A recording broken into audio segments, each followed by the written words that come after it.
لو انت عاوز تروح التجمع الثالث من ميدان رمسيس امام مسجد الفتح، هتركب ايه؟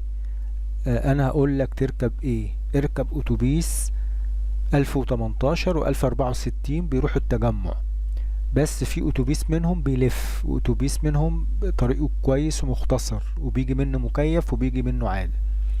الاتوبيس الكويس ال 1018 اللي بيجي طريق مختصر وحلو ومنه مكيف ومنه عادة، بيجي من أحمد حلمي، رمسيس، غمرة، دمرداش، العباسية، نادي السكة، طريق المشير، مسجد المشير، كايرو فيستيفال، شارع التسعين، داون تاون، مستشفى المستقبل، القاهرة، أخناتون، الجامعة الألمانية، وبيروح مستشفى القاهرة الجديدة، ويروح جامعة المستقبل، وآخره التجمع الثالث.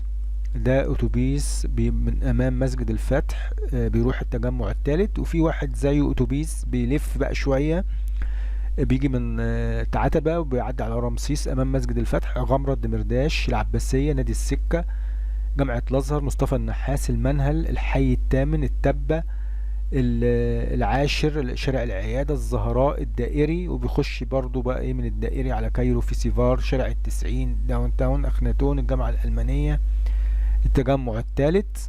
كل ده بيعدوا عليه التجمع الثالث، الاتوبيسين دول بالذات، واحسنهم 1018. متشكرين على حسن استماعكم، وما تنسناش تدعمونا باللايك والشير، وان شاء الله هنبقى نجيب لكم اتوبيسات تانية ومينيباصات تانية. والتجمع الثالث ده تبع القاهرة الجديدة، تبع شرق القاهرة، وهننزل ايه خطوط تانية ان شاء الله، واتوبيسات تانية.